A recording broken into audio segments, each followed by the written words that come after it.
Hello, hello, hi, this is Caroline and welcome to the weekly Caroline Live Show. My name is Caroline and we do this every week at 3 o'clock my time, Eastern Standard Time. If you are on the show right now, please say hello in the chat field and I will say hello back. So welcome everybody to the Caroline Live Show and I'm going to get started right away. And today I have, let's start with the housekeeping first. All right. So housekeeping, we do this every Thursday at 3 o'clock Eastern. This is a place of positivity. I know life can be hard right now. So please, I'm so glad you've joined me here and we are going to be positive and talk about great projects we can do from home. And last but certainly not least, please mute your Amazon Echo devices. I will say the wake word, and if you're not wearing headphones or if your device is right next to your computer, I could trigger your device, and there is not a way for me to edit that out because this is a live show. All right, so let's jump right into it. I've got quite a lineup for you today. Let's see. All right, so the agenda for today is number one, of course, updates from last week. We'll talk about some of the projects that I'm working on, some of the projects that you're working on. If you have any questions, enter it into the chat field, and I will try to get to them as I go through this show. Next, I've got a Raspberry Pi project for you. We're going to talk about the Element 14 contest, and there's going to be a project I'm going to feature from that contest. I'm going to talk about Alexa and how to make money with Alexa. And I'm going to talk about the most frequently asked questions I get about Alexa. And as a wild card, I'm going to throw in a project I saw on the Adafruit site and that I thought was just really cool and could be something fun for us to do. And this week I've got a surprise. Yesterday I received a surprise gift from somebody, and so thank you for the surprise gift. So I will reveal what that gift is later on in the show. And of course, last but not least, I always close the show by saying what the next week's video will be. And of course, if you have suggestions, let me know in the chat field. All right. Hi, Walter. Walter from Germany. Hi, Walter. Thanks for joining the show again. And if you are online, if you are watching the show, please do let me know that you are watching and say hi. All right. Yes. Thank you, everybody, for joining today. Next, let's talk about this week's video. I released a video on Tuesday, and it was a Microsoft Teams status light tutorial. If you are a user of Microsoft Teams and you have that available, busy, away, the green, the red, the yellow that you can set on your Microsoft Teams to let your people at work know what you're up to, you can also use a Raspberry Pi Zero, or really any Raspberry Pi, use a Pi Moroni unicorn hat on top, and then it can signal somebody else in your home what your Microsoft Teams status is. So that way, every time you change your Microsoft Teams status, it automatically changes over on your Raspberry Pi too.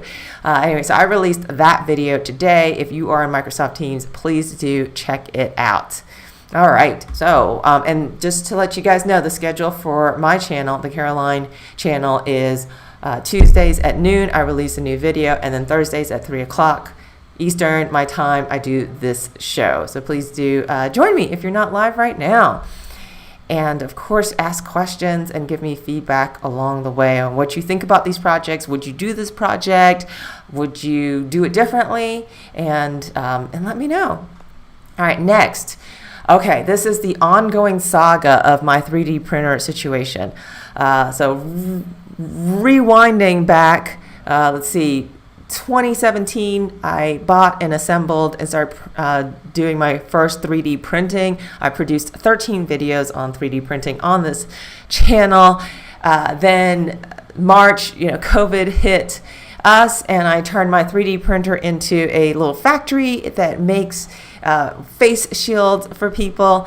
I printed 127 face shields until my ANET A8 printer pretty much died and just really quite didn't work anymore. I bought a new printer, a Tronxy D01. Unfortunately, after 16 face shields, that thing wouldn't print anymore, anything viable. Everything was just, all the layers just fell apart. So anyway, I complained to Tronxy. I made a video about that. You can find that on my channel.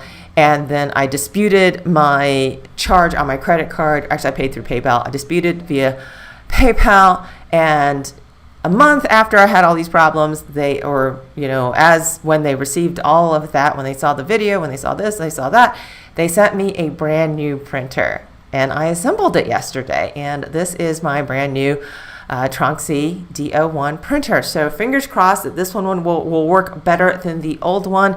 I am going to make a modification to it. I am going to change out the hot end, and hopefully this printer will last longer than 16 printouts. So I will stay tuned, and I'll talk about what I did with my new 3D printer. All right, so yay. So hopefully happy ending to my 3D printer saga here. And let's see, last week I presented as my Raspberry Pi project a plant watering system. Essentially, there is an aquarium pump attached to a Raspberry Pi and some sort of moisture humidity sensor, and you put it in a cup of water, and then it pumps out water into your bonsai tree, your plant, when it needs water. All right, excellent. So I became really obsessed with this project after talking about it on this show, and I became obsessed I really want to do this project. So I bought a pump, and this is the funniest part. I ended up buying my own bonsai tree, and it arrived yesterday, and it's beautiful, and I love it. I'm super excited about this. Is an actual picture of my bonsai tree. Woohoo! So what I didn't realize about bonsai trees is that they're outdoor plants and they require a ton of water. So I've already put mine outside. I've already watered it. Did you know Amazon, you can buy a live plant on Amazon because it's 2-day shipping. So I got a live plant yesterday on Amazon. All right, so I've started playing with it. I want to do the project, but I want to put a Caroline flair on the project. I want to do it my way, quote unquote. So right now it's not really working out the way I thought it was going to work out. So most people do this project on Arduino, number one. They don't do it on Raspberry Pi.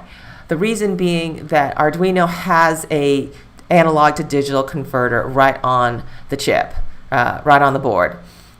For a Raspberry Pi, you have to purchase an analog to digital converter. Now, I have several that I have just kind of in my toolkit, so I'm kind of working on that right now. I think what I want to see out of this project is I want to be able to check the moisture of the soil of my bonsai tree remotely through the internet, through my phone, instead of having to just have it kind of just on one Arduino.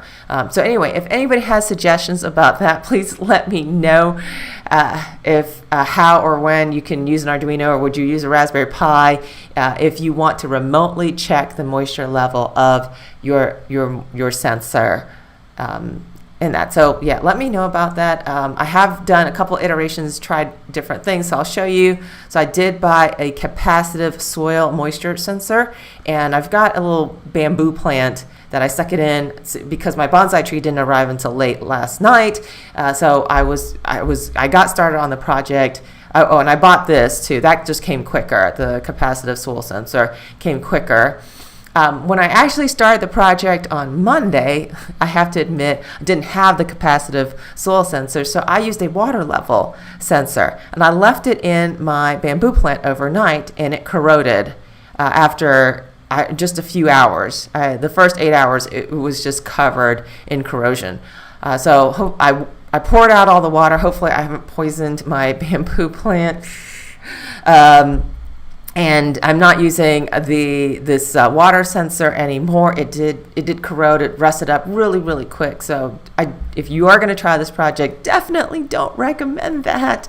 And so I've cleaned it off. Hopefully I haven't haven't done any major damage, but that is why I went and bought that capacitive soil sensor.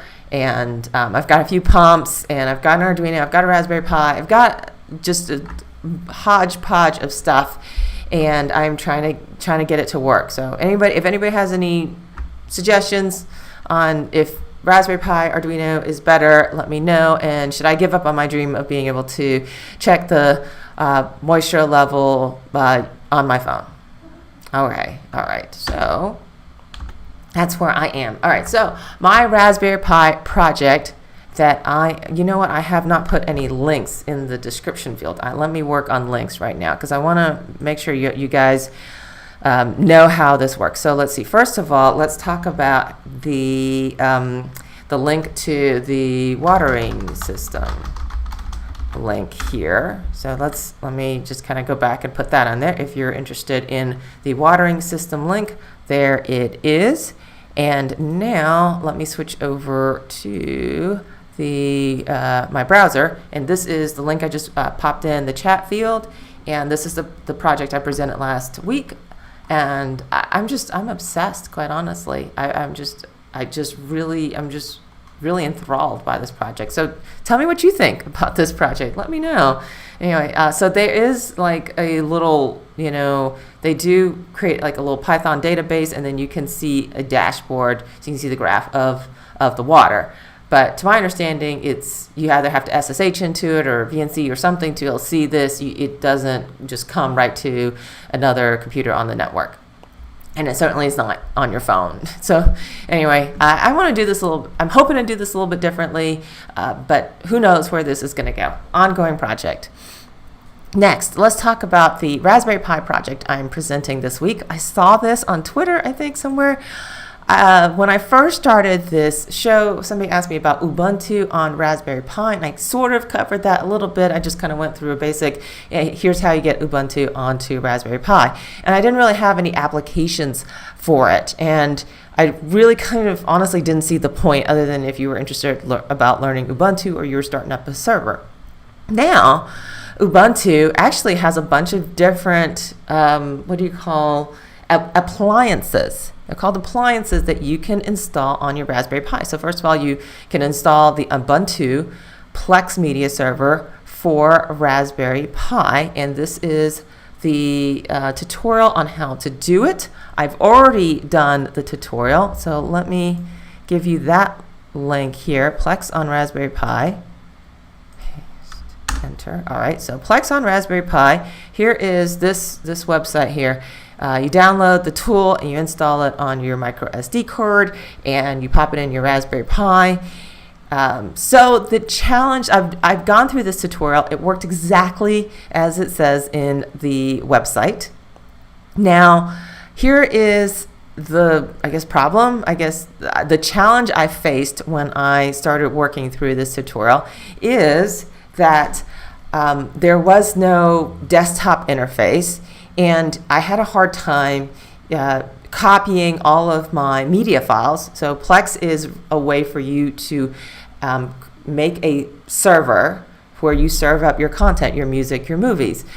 So I had to figure out a way to get all of my movies and my music onto the Raspberry Pi, onto the micro SD card somehow. And so what I ended up doing, and I don't think this is the best solution, but this is the only solution I figured out, and if you have other suggestions, let me know. I saved all of my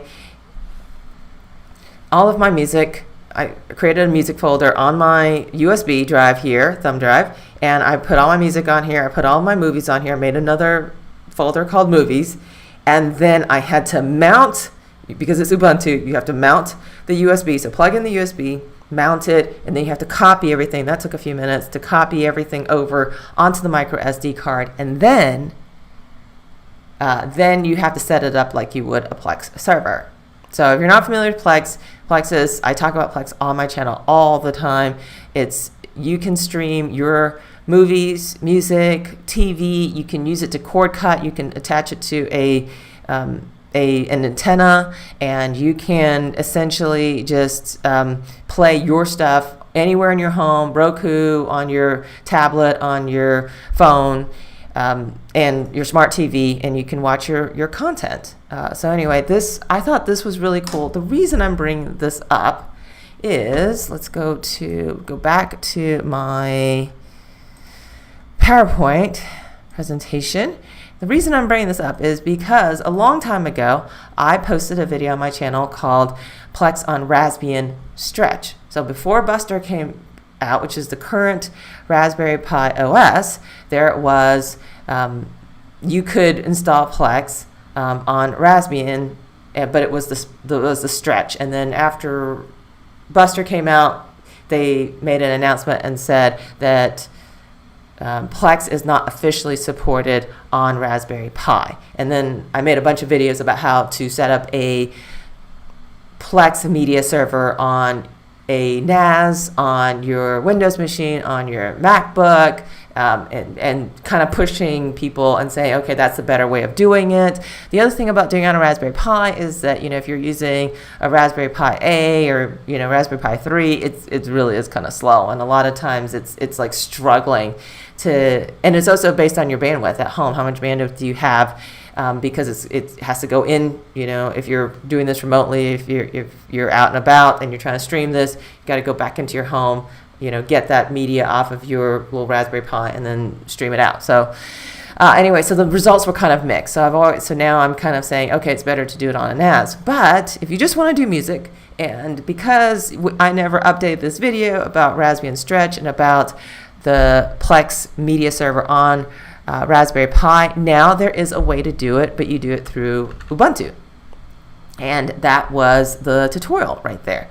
So anyway, so really cool, and it works today, but it's not Raspberry Pi OS. It is an image you download and you install on your micro SD card.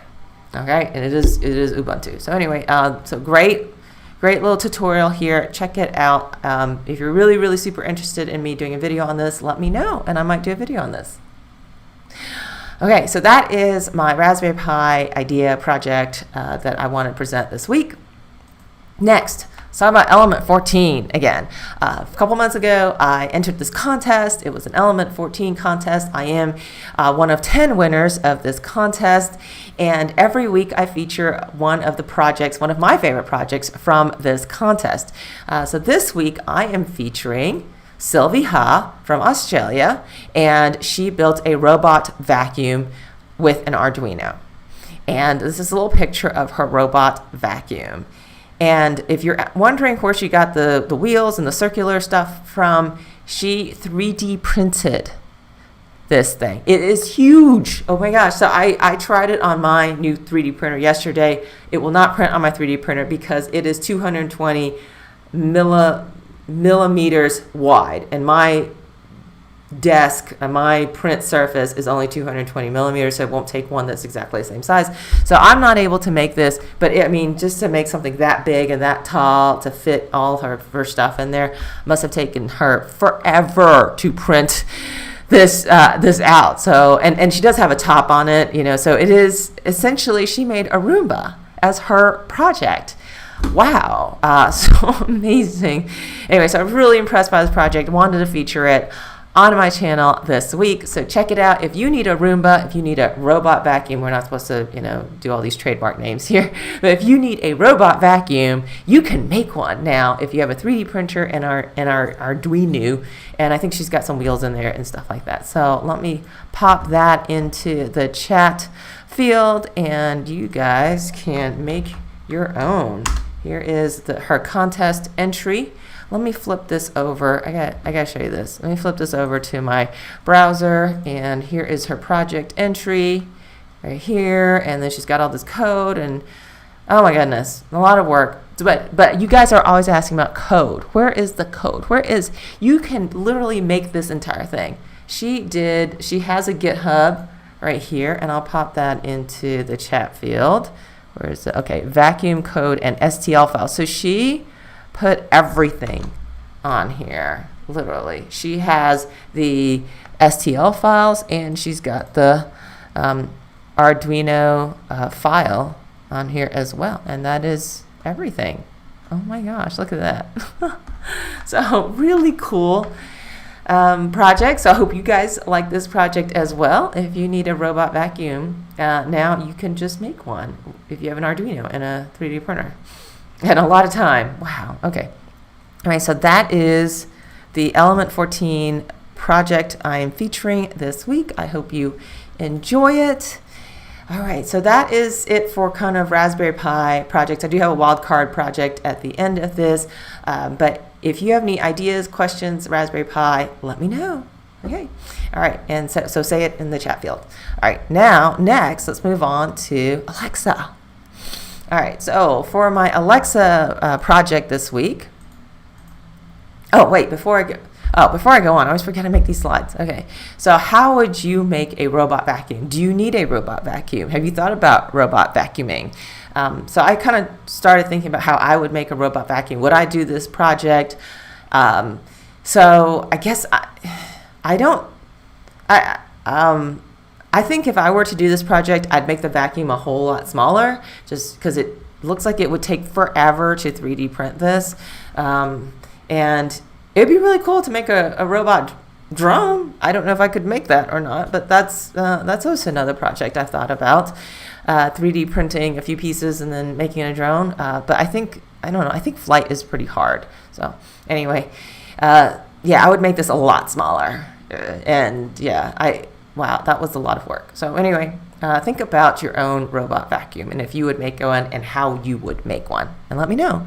All right, so next we have, all right, Alexa. All right, so to talk about Alexa this week, I wrote a blog post this week, and I've posted it not on YouTube, but on my Twitter and my personal feed. And it goes through, somebody asked me a while back ago, hey, what else do you do? What do you do when you're not doing YouTube? Well, I write Alexa skills, and I do marketing for people who want to get on Alexa. So I advise companies on how to get on Alexa. So I've written a lot of Alexa skills, and I get the same questions over and over again as a consultant. And so what I did was I put all of the most frequently asked questions into a blog post, and I put my answers down to them. But just to let you know, these are the most popular skills that I've written so far, or the skills that have been featured by Amazon that I have created on Alexa. All right. Oh, I've got a comment. Scott Brown. Hi, Caroline. Sorry I'm late and I have to go early, but hey, I was here and I smashed the thumbs up. Okay. Thank you, Scott Brown. Hi. All right, for dropping in. All right, so let me know what you think about the projects I have presented here. All right, so I've written a lot of skills. These are the ones that have been featured. So running clothes, I entered an international Amazon competition, and I was in the top 10 with my skill running clothes. It basically, if you're into running, it tells you based on the weather. It does a weather pull API. It tells you how to layer up for your run, if you're male or female. So you do let it know if you're male or female, and it comes out with a little outfit. So it basically differentiates between should you wear a long sleeve shirt versus a short sleeve shirt versus pants versus, shorts or something like that. So anyway, very simple skill. Cat food. Cat food is my most popular skill by everybody. It was featured on Mashable. All it is, and I didn't set out to make it a skill. I just wanted to make a skill where it played an MP3. Like I recorded myself opening a can of cat food. I said, okay, open cat food, and bam, it plays that MP3. I just wanted to do an exercise in that as a sample MP3 skill, and it went viral. So thank you, everybody who made this viral. Anyway, so cat food, cork ornaments was featured on the front page of the skill store, around the holidays, year before last. So anyway, that is kind of talking about the skills I have created. So I get a lot of questions about creating skills. Why should I create skills? What is this skill on Alexa? So I'm going to switch over to Chrome here. I did an FAQ this week, and I'll link over. I'll drop this in the chat field here. Alrighty, and it kind of goes through, what is an Alexa skill? Why should I care? How to name your Alexa skill? Everybody wants to name their Alexa skill like plant or something like that. Just one word that they don't own, and their project is nothing about the plants, but they just think everybody's going to say plant. And they kind of have a point. That is kind of true. I think that a lot of the viralness of my cat food skill that I just mentioned, I think was people just trying to be funny and say, hey, Alexa, open cat food. And then something actually happened. And then I think a lot of people discovered my skill by accident. And wow, it really does open a can of cat food. So to their point, I think that is a good point. Unfortunately, Amazon does not allow for one word invocations. I couldn't just say open cat or open food. It has to be a 2-word, and it has to be descriptive of what you're actually doing. So I would say that's one of the most popular questions I get asked as an Amazon Alexa consultant. Now, I don't work for Amazon, but I do consult on, kind of, hey, how to get in with Amazon as somebody who has done that. And so the first question I get is, I want to name my Alexa skill plant, open plant, and then it's going to give a synopsis of my business and why it's so great. And so, but that's not realistic. All right, so you have to own the word if it's a 1-word, or just go with a 2-word invocation. All right, next question.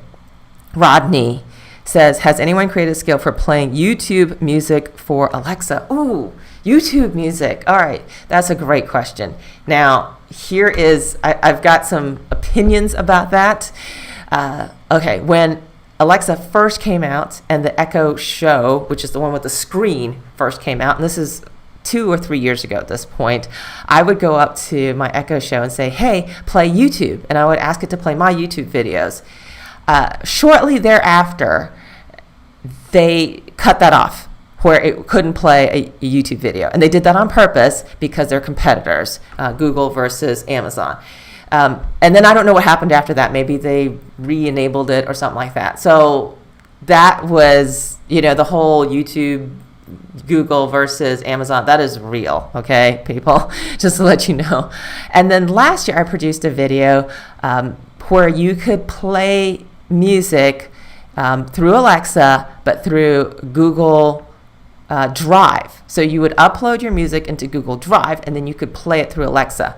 Well, that skill actually got approved, okay, number 1, and it was by a third-party developer, not me. Here's the problem. Somehow, Amazon approved the skill, everything was fine, and then Google changed their API, or Amazon changed their mind or something like that. That skill got taken down. That developer contacted me and said that skill got taken down, and they're trying to get it back up again. And that was the last I heard from him. So anyway, it's, the struggle is real. Okay, but great question, Rodney. Thank you for asking that question. And then the other questions I get about Alexa is, how do I create a skill without coding? I don't actually want to learn how to code. I just want to think of my skill, and it just happened. There is an answer for that, actually. It's called Alexa Blueprints. And so I go through all of that in this article. So I've given you the link. I've given you the link. So check it out if you want to know about basics.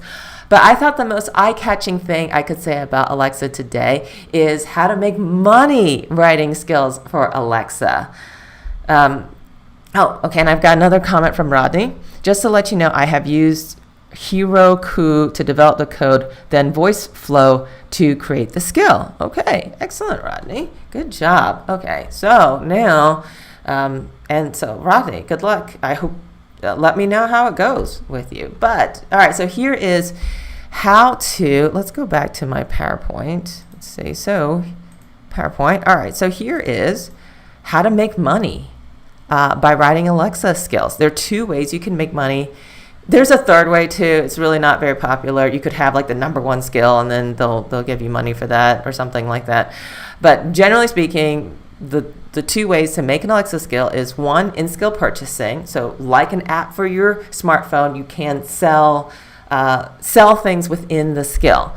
This is most popular. Okay, before I go on, okay, Rodney says, but it does not work. Oh, sorry about that. Yes. Okay, yes. So keep on trying, Rodney. Or read the terms and conditions and see if there is something they are purposely doing to block that. So anyway, okay. So let's go back to in-skill purchasing. In-skill purchasing I've seen is like within the skill. It's mostly used for gaming skills. So for example, the skill Who Wants to Be a Millionaire. So you can play the game Who Wants to Be a Millionaire on your Alexa. Now, if you get a question wrong or you get too many questions wrong, it'll say, okay, the game's over because you got all these questions wrong. You can buy another life and continue the game. You can buy a pack of lives or something like that. You can continue the game. And there's a bunch of games like this where they have adventure games. You can buy, more guns or something to help you along. You can buy more lives. So there are consumables. There is a monthly subscription. You could make a game where you have to pay a monthly subscription to play it at the pro level or something like that, and there are one-time fees where you just pay one time and then you just unlock X that content, that game, and then you get it for in perpetuity. So there are 3 different ways you can do in-skill purchasing. That is real money. You do get not the entire amount. You do get a large cut of that amount depending on what their revenue is. Prime members, as a consumer, if you are a Prime member, you get a X discount off of anything you buy, and then so really it comes down to you buy it, you pay a certain price, then Amazon takes their cut, and then the developer gets their cut at the end. So anyway, that's one way you can make money writing Alexa skills. The other one is Amazon Pay, and I think this is kind of relatively new. This wasn't here a few months ago, and that is the first question every time I talk about in-skill purchasing, people are like, okay, I want to buy this, I want to buy a physical good. How do we buy physical goods?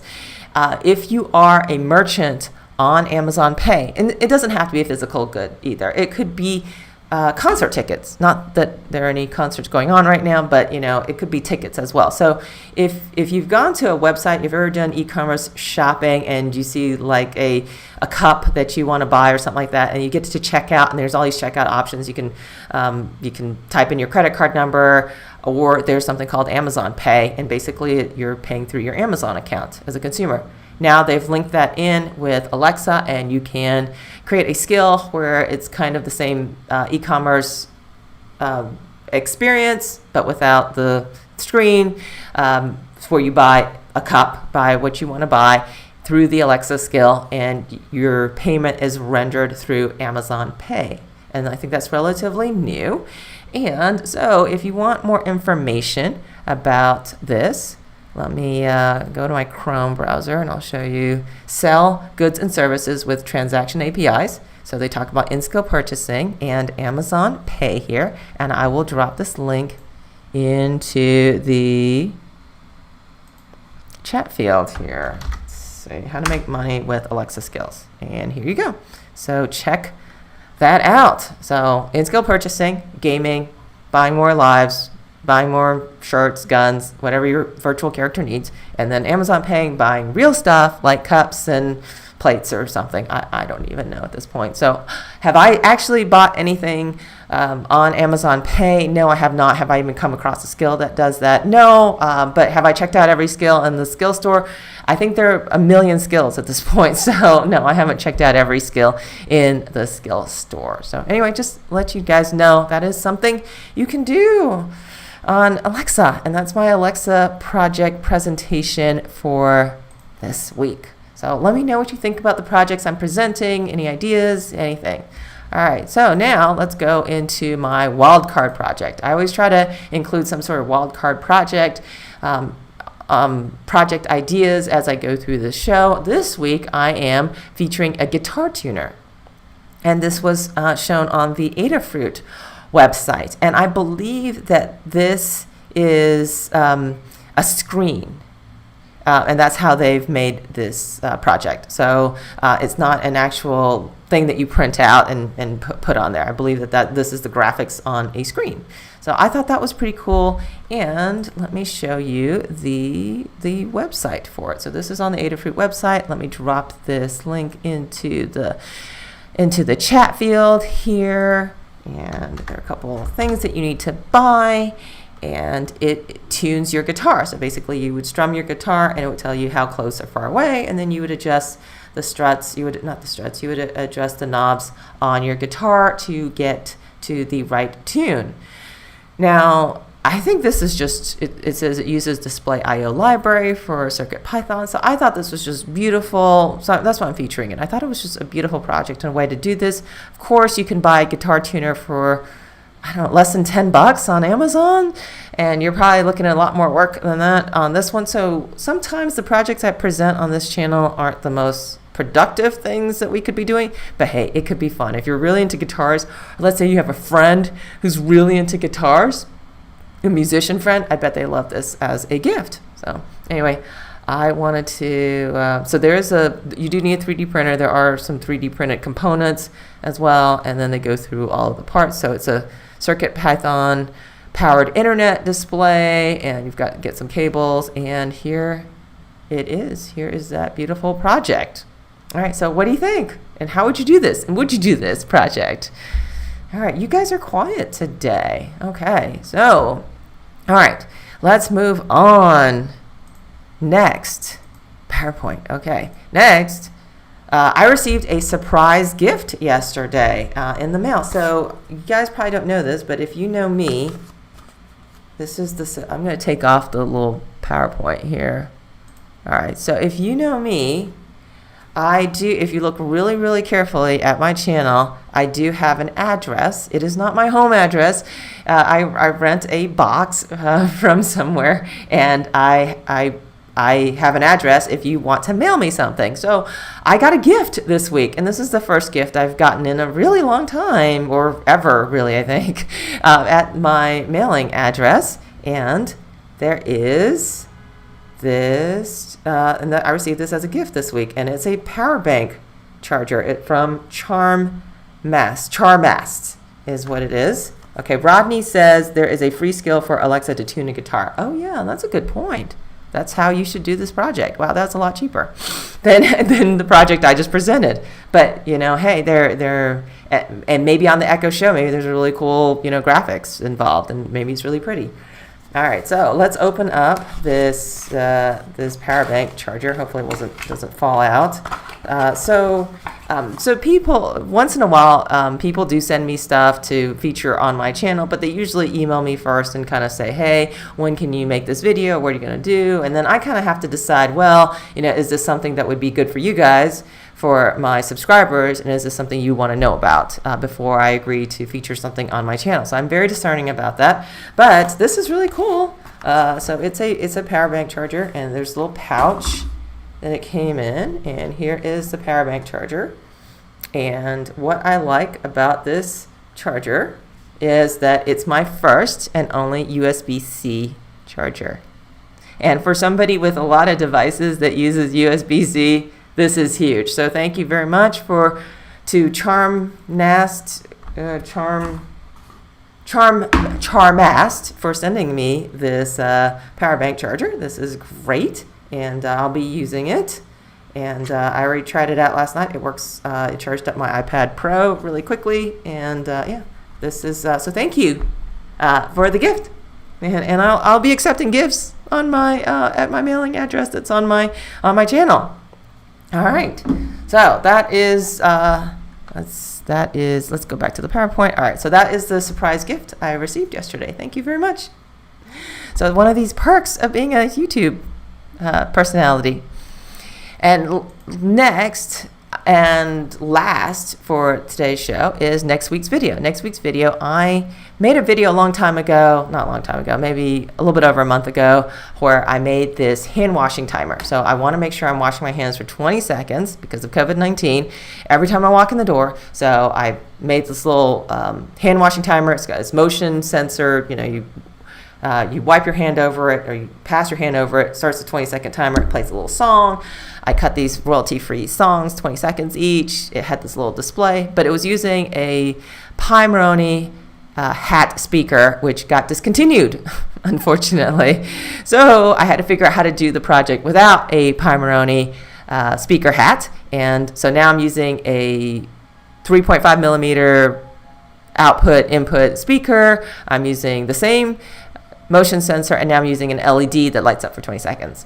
So anyway, so I am working on that project right now, and I should have that out for Tuesday for this coming week on my channel. So join me on Tuesday. I'll post this video, and then join me right back here on Thursday, and we will do another live show. Let me know your questions. This is, if people are asking me questions on my channel, I'm pushing them here to say, okay, I'll answer it during my live show on Thursdays, 3 o'clock Eastern. And that's it. All right. So any last thoughts before I close out? But anyway, thank you everybody for watching, for supporting me on this channel. I really appreciate it. I wouldn't be doing what I do without you. And I hope you enjoy all these tutorials and these videos that I do. So thank you very much again. I will see you next time. Bye now.